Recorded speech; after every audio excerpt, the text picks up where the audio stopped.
Welcome to episode 24 of the Backlash podcast. This is the real 24, right? Yeah. I have it right in the notes. So people who were confused last week because I entered 24, it was actually only episode 23, but we labeled the show notes right this time, so we got it. What's new with you? What's new with you? I am the new OMG Games store champion in Barrie, Ontario here. But enough about me, Scott. How are you? I am also doing well. I played in the tournament. Made top 3. Dropped. We'll talk about it in a bit. Yeah. So you want to start with around the web? Yeah. How we usually start it?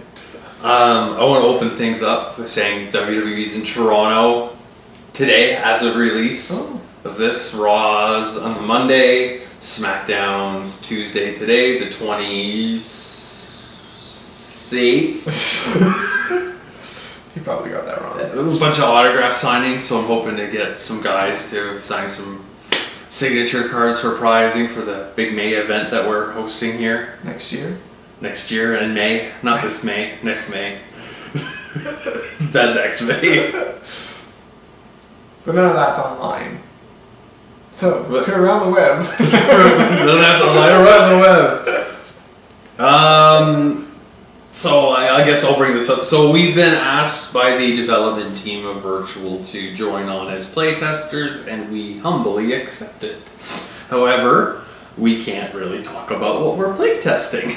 So figure, full disclosure to everyone, we're working on Raw deal now, but it doesn't mean that we're still not going to be unbiased towards things, even though we try to give off a positive message generally. General positive message. However, they were kind enough to give us some exclusive reveals for the new superstars coming out. So you want to kick it off, Scott? Sure. So for American Alpha, their superstar card has already been released, but they get a pre-match card called Elite Wrestling Ability. It cannot be blanked. It can be played during any pre-match phase. Your maneuvers with Lock and Plex in the title are +3 damage, and when played as a counter, they are chain. At the end of the pre-match phase, draw 3 cards and put 3 cards from your hand on the bottom of your arsenal. It's really good. I mean, their ability is their chain maneuvers of 5 fortitude or less or 0 fortitude. It cannot be reversed from ring. So, I mean, that gets rid of like the Jimmy Hart part. Mm-hmm. But all your Plex and locks that are 5 fortitude or less, when they're played as a counter, are going to be 0 fortitude. So that's another card that, like Alexa Bliss, gets to play around with Body Lock. They'll get Body Lock as a 0 for 10 chain. Great! So that's exciting. I mean, so it kind of shows off what theme they'll have. It's an NXT card. I mean, everything in the set looks to be NXT.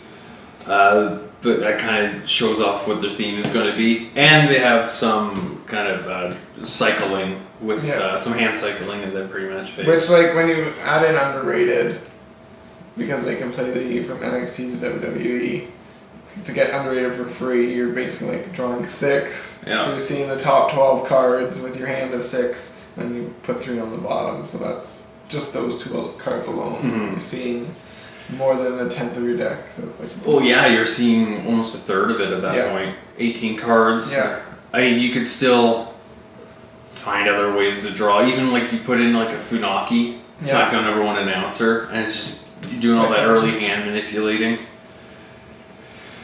Yeah, that's got to be fun. Fun. Go chain. Alexa Bliss gets a pre-match card herself called 5 Feet of Fury. Can't be blanked, it's permanent. When you successfully play an Alexa Bliss specific card from hand, you may overturn 5 and then put up to 3 cards from your ring side on the bottom of your arsenal. So it's manipulating your ringside pile, it's getting you some recursion. I like how it doesn't say non-reversals, so you can get those revos, everything back, which I find is a popular theme with Virtual. But when it comes to easily accessible recovery, it's usually non-reversals, especially from removed from game. Once during any turn when your opponent successfully plays a card, you may look at the top 5 cards of your arsenal and put them on the top or bottom. of your arsenal in any order. I like that. It's kind of like reverse Shelton Benjamin. Yeah. So you can kind of protect yourself to always have a reversal on the first card if you want. Or again, manipulate your deck so that some cards that you may want later in the game can go on the bottom. Or keep the cards that you want to go in your ringside pile on the top. So that'll be interesting for sure. And that works on your turn when they play a reversal. So you can coordinate what's on top. You see your top 5 on your arsenal, so you're like, okay, this is my hand. They go to play a maneuver. Do I want to play what's in hand, or do I want to overturn all one, and then draw that next card? And it's going to be interesting. Yeah. Wonder if she'll get her matches in 45 minutes or not. There's a lot of looking at the top of your arsenal every time the card is played. Probably a slow game. I don't know. I mean, when you're learning, if you're a player that's played like that enough, you could probably go 5. Okay, 1, 2, 3 on the bottom. Yeah. But it's going to be a really good late game. Yeah, for sure. Alrighty, Samoa Joe gets a backstage area card. The Samoan submission machine. Once during each of your turns, you may reveal one submission from your hand, ring, or ringside, and put the revealed card under this card. Your maneuvers are -3 fortitude for each card under this card. You can play maneuvers under this card as if played from ringside, ignoring the volley trait. And so his superstar ability says that your maneuvers that are not played from hand are chained. So basically maneuvers played from under there are chained as well, because they're played as if from ringside. So that's kind of nasty that he gets that fortitude reduction and can add on to it every turn and potentially throw a trademark finisher without throwing a successful maneuver the entire game. Yeah. his first card play could be his trademark. Who knows, right? Yeah, because I mean, with whatever any other card support, there could be a way to accelerate it. So with this, I guess it's only submission, not trademarks. But when your maneuvers are -3 for every card under it, you keep putting submissions underneath. Right. Okay. You put a submission under it, you're already getting blindside drop to a hold at 1 fortitude. That's chained from ringside. Like, he's going to be a great bash deck. You play your 3 bash, and then you get a submission underneath your maneuvers. You could play 6 fortitude or less maneuvers at that point. Yeah. Even heat. Yeah, there's some potential there. Again, it's just one card.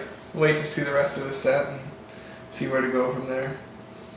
And the last card we were given to reveal is for Asuka. It's Asuka's aggression.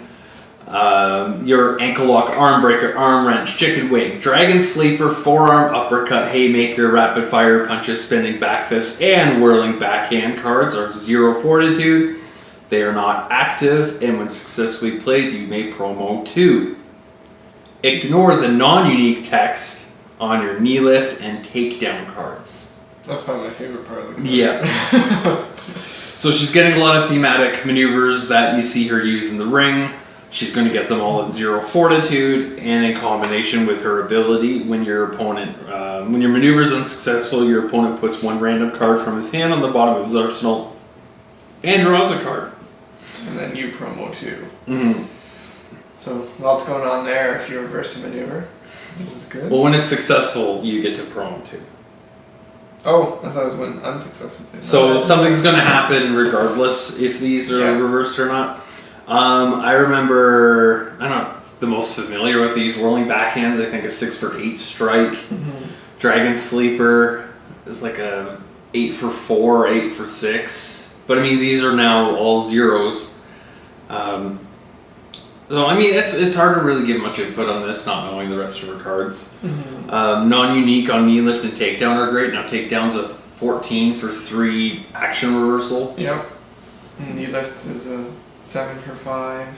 You need to be lower. You need to be lower, but depends how you want to build the deck. It's still really good. Taking 5 damage off that, so Yep, that'd be painful to walk into. We'll see how So yeah, those are some exclusive reveals. We'll have the images on the YouTube video, and we'll share them. Otherwise, keep your eyes peeled on Team Canada Online for more spoilers. That is just a sprinkle of what Virtual 9 has to offer. Other than that, I mean, it's been slow with Gen Con past, and we're awaiting for spoilers to be revealed and the set to come. Remember, just friendly reminders, check out the Team Canada Online Discord group. We're over 100 people now. Yeah, I was going to say, you probably got 10 people in the last week or two, so that's good.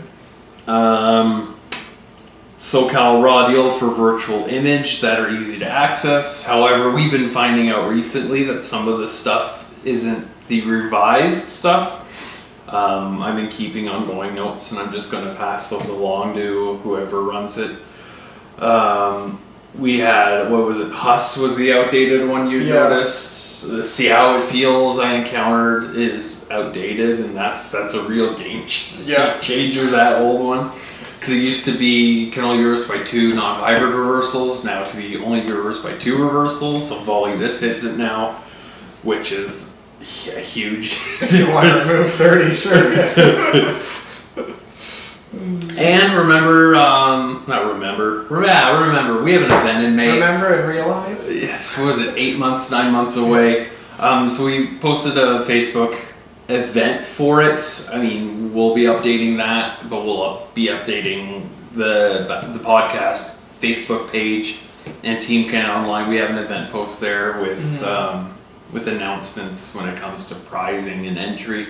November, 6 months before, is when I'm going to have everything posted, all the prizing, at least the primary prizing and the cost of entry.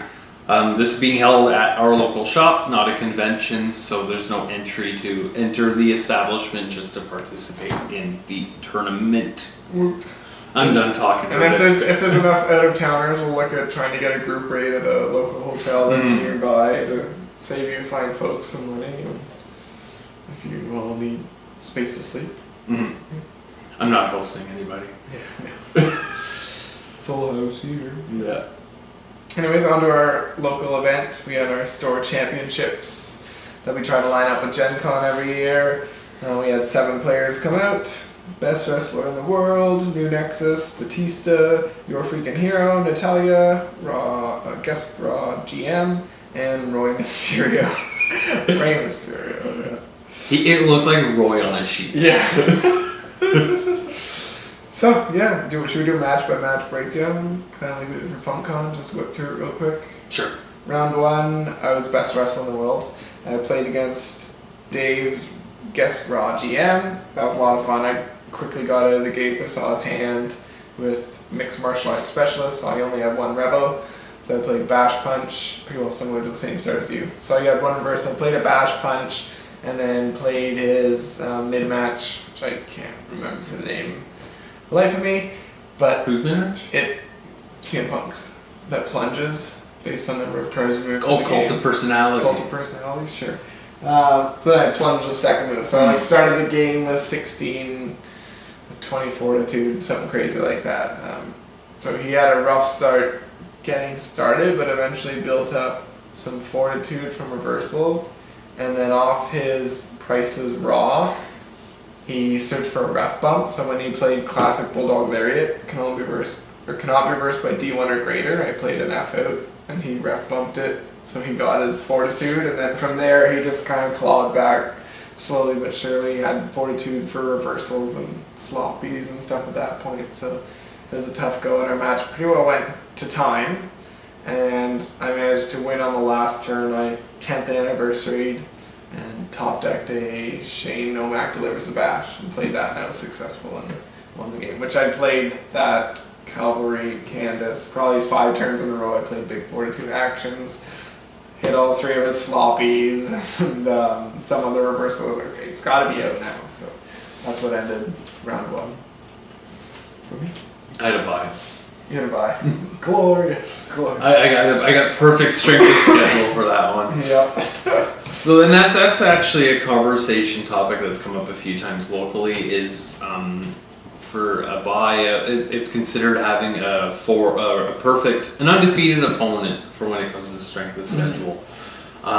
It's been like that forever in Raw Deal. However, I was looking at the tournament floor rules, and it was an updated ruling during the Comic Images days. Mm-hmm. I don't know when that change came into effect, but what are your thoughts on a bye being an undefeated opponent for tiebreaker purposes? I'm on the fence about it. Like, it's on one hand, yeah, it sucks that if you get it's good if you get a bye because you face the best opponent. On the other hand, like, if you don't want that to affect you, just kind of win more games. That's the way that I see it. I mean, it sucks if you're the guy that gets bumped out, but if you didn't have a winning record in the first place, like for us, it only affects people that are 2-2, which isn't a winning record anyways, but it obviously bumps 1, 2, and 2 in, and bumps 1, 2, and 2 out. So that's where the debate is, like. But when it, like the bye, like, it's great first round if you go on to continually win your rounds. Yeah. In events, I know in Magic the Gathering, I think Raw Deal's done it a few times, where if you win a qualifier, not Raw Deal qualifier, but in Magic the Gathering, if you win like these kind of satellite tournaments, you're rewarded with a first round bye. So it's kind of like a good job, here's your reward, because it's a perfect strength of schedule. I think it's fine being a perfect opponent, because you could just go with the attitude. It's like whoever would have been in that place, I would beat them anyways, and then that gives you that momentum going forward. Yeah. I mean, it's unfortunate if you're, say, 4th round you get a bye, then you don't get to play that last round. Well, see, for me, that's what happened for me. 4th round, I got a bye, but it was basically the best possible outcome. It was a bye, so I got a win, but I also got a perfect opponent win percentage. So it literally bumped me from like 6th to 3rd because I got the perfect opponent and I got a win against it. So I see the argument against it. So we may look at changing tournament structures going forward, whether that's 3 rounds and cut to top 4 or 4 rounds and cut to top 2. We'll play around with it. And I think I don't want to change the bye because there's talks of like, okay, it's a 50%. Or it's worth 0, but it's like the Comic Images and not Comic Images, but the Raw Deal group made this for a reason. I don't want to go and change that because in bigger tournaments, it's still considered like a perfect opponent. Exactly. So why get used to that? Used to it elsewhere, yeah. Where it's like I'm fine changing it to say 3 rounds top 4. Or 5 rounds top 2 just for the sake of it, because it's just more games being played. You're not changing the kind of the skeleton of scoring and everything. That'd be like changing fortitude. It's like, oh no, lowest fortitude is the tiebreaker now. Where it's like, now it's golf. It's just my thoughts on it. I beat my undefeated opponent first round. Second round we played. You want to talk about that? No. Pretty well the same start for me as first round. I looked at your hand, saw you had 1 reversal, played the bash punch, plunged you next turn into another card, so I had about 24 to start. I should probably put in a blatant chokehold back in the deck so I can start playing trademarks turn 2 if I get that plunge off. And then there was basically one point in the game where I'm like, alright, I'm winning, and you don't really have... I think I saw your hand, and you saw that I had 26 cards in my hand, so you weren't going to play anything too offensively, and I was like, okay, I don't want to basically just say draw, go, and like have this game do nothing, so I just started playing maneuvers. You chipped your way up with managers and nerve holds and stuff like that to get to fortitude. One big error I made against you, you did McGillicuddy. It was New Nexus, so use that. The ace. Yeah. And I'm like looking at my hand, you're like, I'm activating this, so like for me, I just look for don't try in my hand. No, don't have a don't try, so it's successful. Then I read the like best wrestle in the world card that reverses any ace for 6 damage. I'm like, so you got 2 fortitude off the For the Love of the Game, which eventually gave you like the perfect 42 for the Mason finisher that you won the game with, flurry of finishers, into the 2 trademarks. So. The big standout card in this was Dubuque. Although you played See How It Feels, and I played a volley this, and I'm like, no, I'll take it back. And you could have been a dick about it, but you weren't. So then I activated Dubuque, because it reverses any hybrid card, or any RMS. Or anything with shoot in the title. No, any RMS or shoot. Just your deck. So it allowed me to shuffle 4 in, which got me... out of nowhere. No, what's the CM Punk action? Right, My Addiction is Wrestling. My Addiction is Wrestling, so whenever you overturn it for a non-damage effect, you put everything back that you would overturn for that effect. So I did a 10th year, I keep calling it 4th year, 10th year, because I had like 6 cards in Arsenal, I'm like, it's worth the gamble. So I overturn that, so I get to shuffle those 4 back, plus 4 from ringside, 1 removed from game. So I'm building back up my arsenal, and I think that's when you told Shuker, you're like, I'm not going for a walk, he's making a comeback. It went from there. But yeah, Dubuque, I can't praise it enough. As a reversal, it's not universally active like most venues, it's just unique, so if they play a venue, you can just play it, you don't need Hometown Hero. Which I had it on the side in my battle bag, and I'm like, why is it on the side here? I play Dubuque all the time. And thankfully you didn't play one that game, otherwise I would have had a -2 hand size.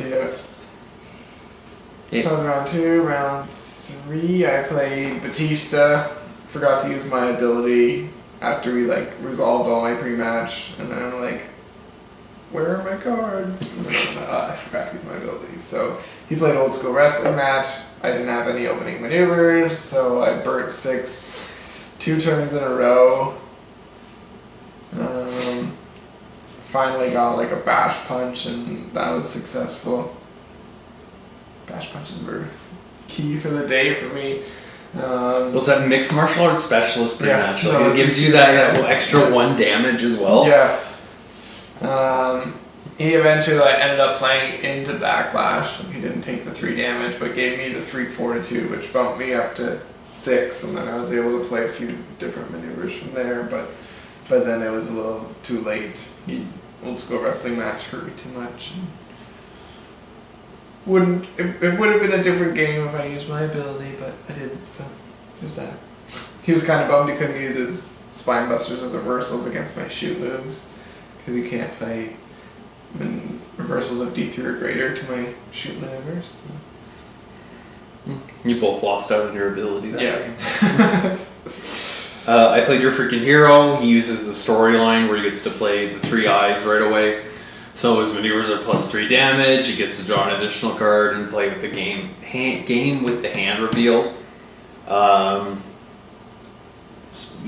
was a really close game. The MVP card, I lost to him playing a back rake as a maneuver into another maneuver that I couldn't angle uppercut, I think. But yeah, it's irrelevant. The old switcheroo was a late addition to the deck, and it changed that game, because I was able to the old switcheroo his backed by SmackDown general manager Vicky Guerrero, which made him lose that protection on his SmackDown maneuvers. So it made the game a little less one-sided, because I'm running, I think, 4 D0 reversals in the deck that aren't get the F out. I can't really add too much. I mean, he was having a difficult time keeping his hand up, drawing additional card a turn with my ability, just how fast that accelerates. That's all I have to say. Round 4 for me was a bye, so I didn't do anything. I played against the Batista deck. It was pretty one-sided for me, and I ended up pinning him with 103 fortitude.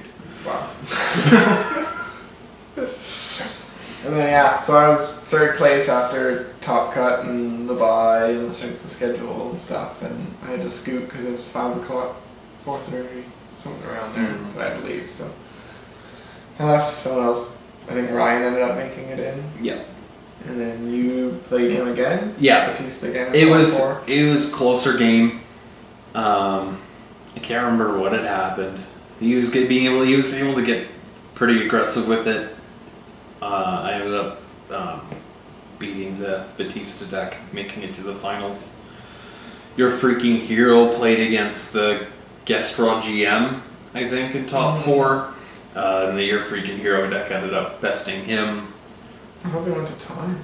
No, they went to time in top 4. There's no top 4 in time. In the 4th round. Yeah, okay. Oh no, he played Roy Mysterio in top 4. Yeah, that's what he did. I have the sheets right here. I know what it was. Let's see here.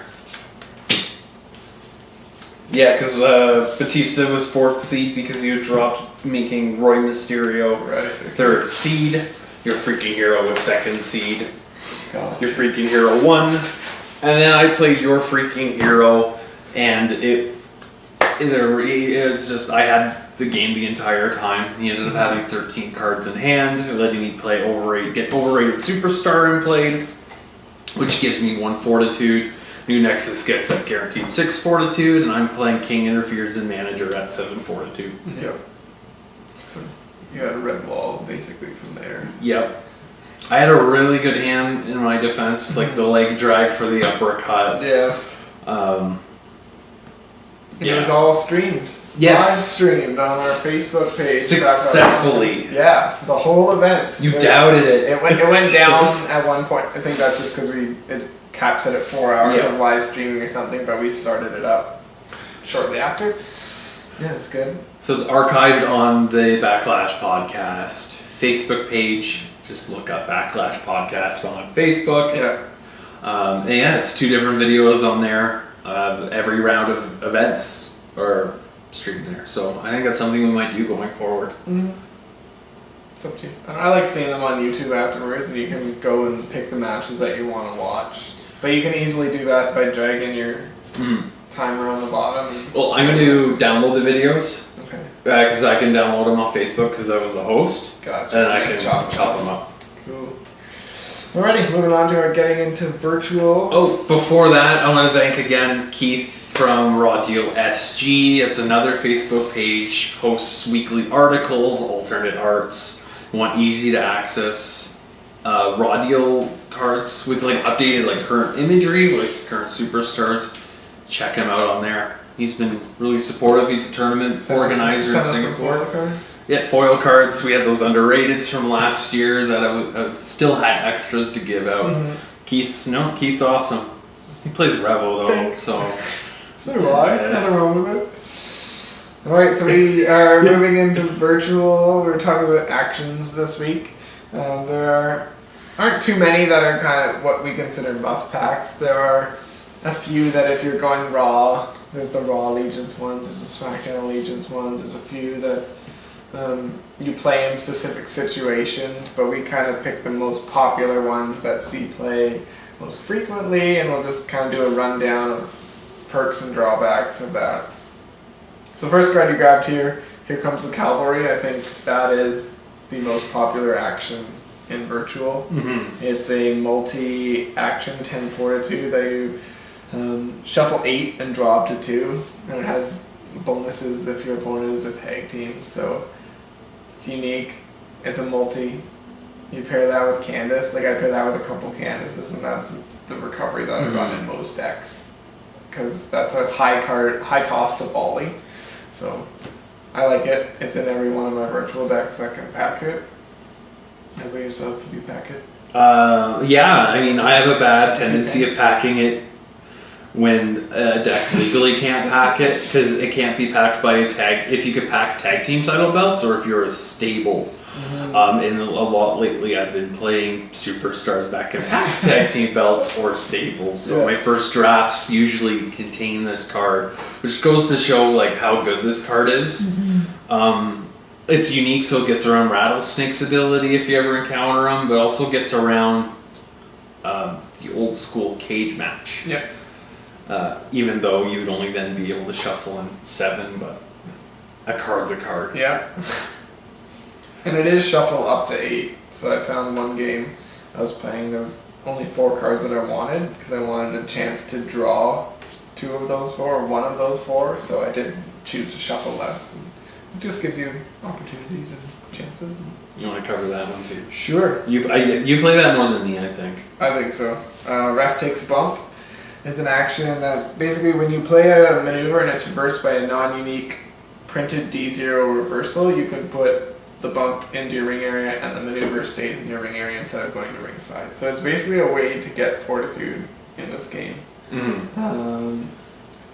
I find it especially effective with multis because they're playing once is enough or get the F outs if they're only playing 1 reversal.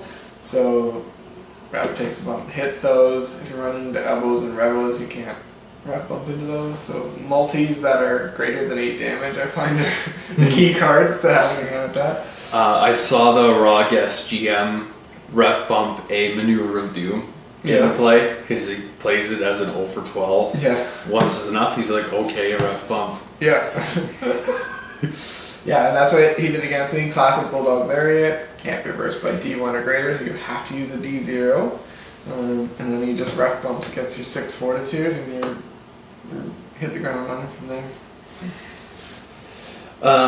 I played a few times Stop Sign. It's a 15 for 5 for an object action, but I haven't played it as an action. Me neither. I've only played it for its reversal, like equivalent effect. So when this card's in your hand, you can put it into your ring area to completely reverse a non-unique high-risk card, and he overturns 4 cards. Mm-hmm. So it's like any non-unique high-risk. Yeah, so it doesn't hit that 4 for 8 mid-match. No, but it does hit the Hurricane Rana and Japanese Arm Drag that are listed on their Cruiserweight style action. So that did see quite a bit of play in our area when it first came out, and high risks were pretty popular when we first started getting into virtual. There were lots of Johnny Nitros and John Morrisons, guys like that. Gail Kim, I think, was a lot of high risks. So yeah, it has its place. In a pinch, a 5D multi-action, not a bad thing, especially as people kind of move away from sidewalk slam in favor of the backhand slap and unintended consequences. And I've got one thing to say because they're uniques, and 2 of those are D0s, so people are slowly moving away from sidewalk slam, I'm seeing. So. This also has an activated card effect that you'll see a lot when we cover the maneuvers. A lot of these foreign objects can be interacted with other maneuvers. So when it's in play, when you're playing a grapple, throw, trademark, or trademark finisher, so 2 of those types are virtual, not virtual, this is virtual, revolution type maneuvers, without maintaining the text, you may choose this card until that maneuver you're playing finishes resolving. So its ace is, when this card is chosen, put this card into your ringside pile, and your successfully played maneuver is +4D +1 stun. So, table, ladder, and what's the other one? Chair. They're throwback unique maneuvers that when you can play them straight up as maneuvers, but when they're in play, they all have these similar effects where it's like you name a move, if it's successful, you ditch that move in your ring and you're getting a big bump of it. So no more table as an action, ladder in the ring. You're able to get these interactive maneuvers. You can play aggressively and ditch them to bump up the other effects. And I've actually done that once. I had the Stop Sign in play from a high risk, and I was able to use the activated card effect. Stop signs do a lot of damage, though.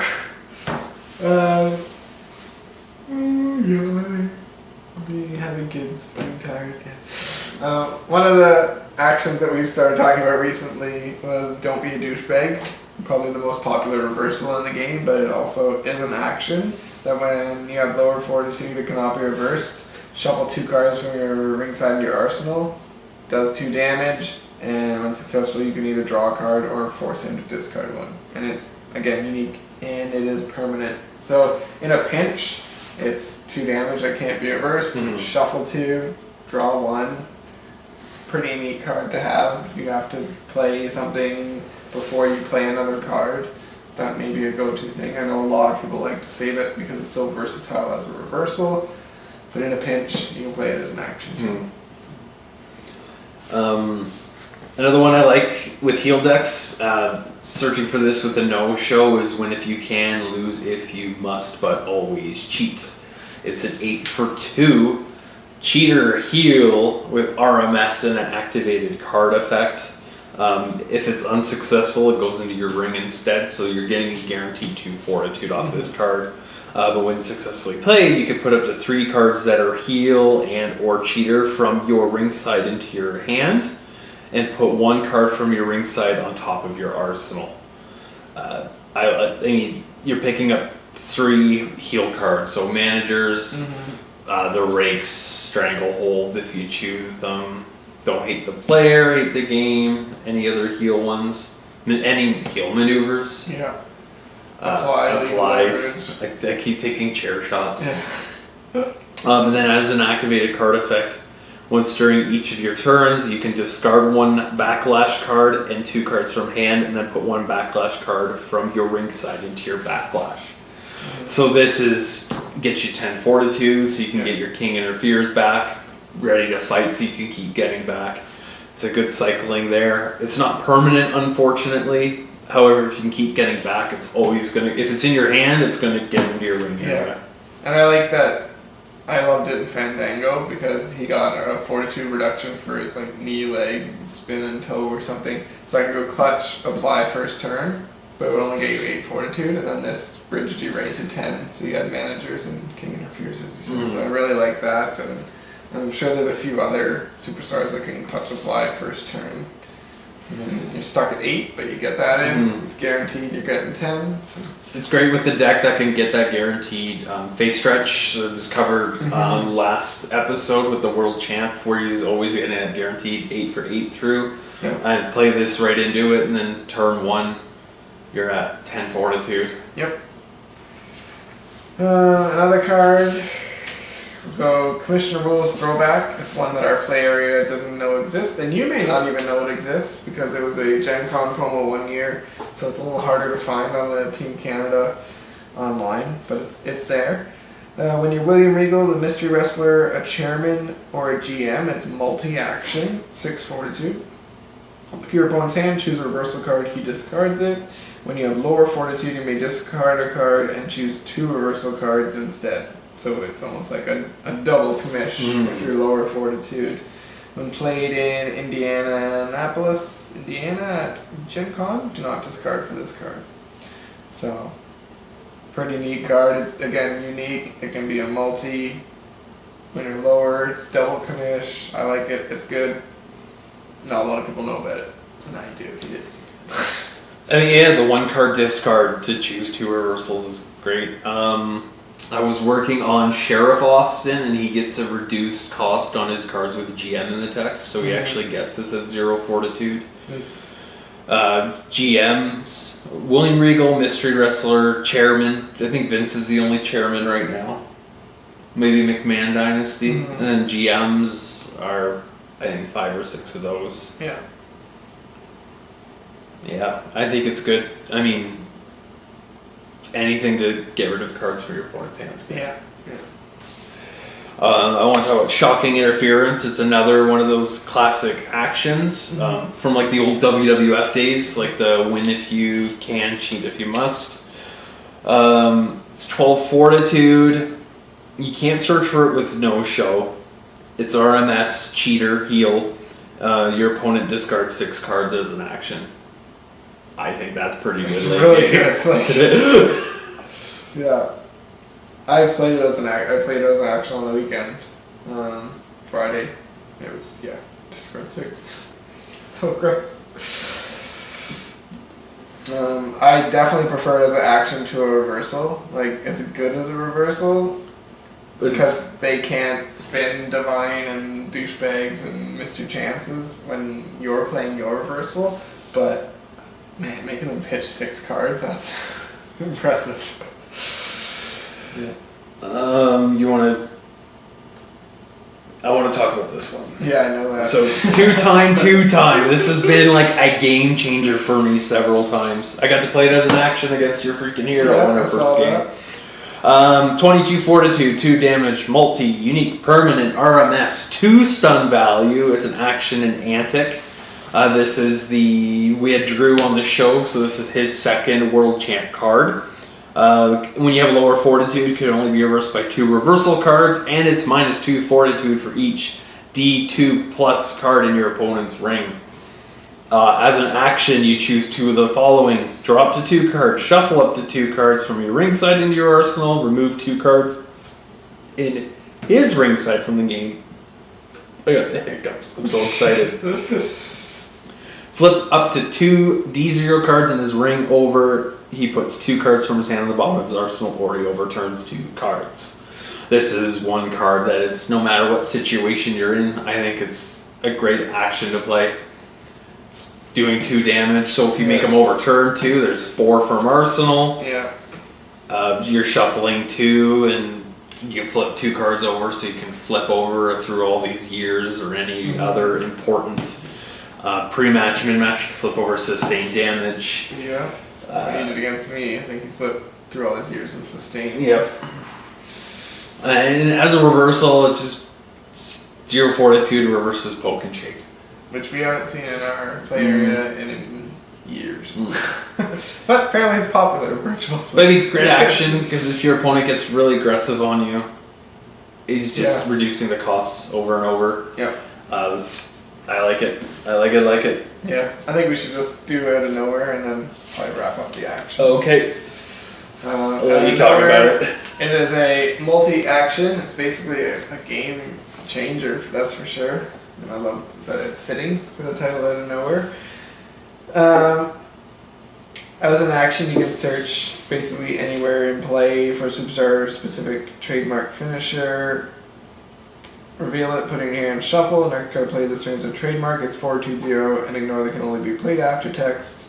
And when you have lower Fortitude, it now reads as can only be reversed from arsenal until the end of turn.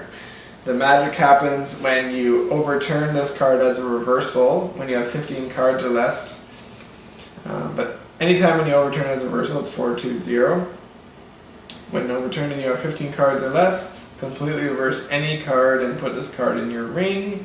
You may play this card as your first card on your turn as a play from hand, and your opponent cannot respond to it. So I think that's where it's awesome because they can't reverse it. You get to search for your trademark. If you're lower, your opponent, the trademark can only be reversed from arsenal. So like it's glorious if you have 15 cards or less and your lower Fortitude. You just hit your trademark out of nowhere. But even it includes like trademarks removed from game too. Yep. Which is great because it's like you're getting any trademark from anywhere. Except backstage area. The off chance that it's there. I like it. This one doesn't say search your ring. Oh, let's see how it feels. Yeah, that's right. Getting those 2 new cards confused. We didn't really play much out of nowhere or see how it feels before FunCon. I'm sure we've said that in every podcast since FunCon, but they're really good cards. So play them, people. There are a few more that you could check out, like McMahon Intervention, Ready to Rumble. What else do I have here? And that's about it. Yeah, there's a few others that fit certain builds, as we said, but those are the main ones that you're going to want to look at, top 10 or so. Any closing thoughts? Do we have No, I'm excited to go on vacation. As when this is released, I'll be on vacation. Me too. What are you doing for your holiday, Scott? We are going 2 hours to a town that people listening have never heard of, and just renting a cottage for a few days. We were supposed to go to Kamloops in British Columbia, but like the entire province of British Columbia is on fire right now, so that got canceled, and like the airlines offered like free refunds to all clients, or free like change, like you could change your flight or stuff. So yeah, we're not going there anymore. And we're staying in Ontario where we can breathe clean air. So hopefully the weather turns a little nicer. It's a little chilly today. I was wearing a sweater for most of the day in the middle of August. But That's Canada, eh? Every day before today, it's been like really hot. Yeah, like 40 degrees. Yeah. It's gonna snow on the weekend. Probably. I'm on holidays after work Friday, so it's pretty much gonna be wrestling and Fan Expo, the local comic convention. That's our vacation every year. We go to Fan Expo. We get the hotel attached to it. Go swimming. Go back to the room, drink, go to the convention, enjoy the panels. Yep. Cool. Well, that's about it. The next episode is 25. We're almost at a year. Almost at a year. That's exciting. We should celebrate somehow. I've got ideas. Oh yeah. All right. Stay tuned. See you in a couple weeks.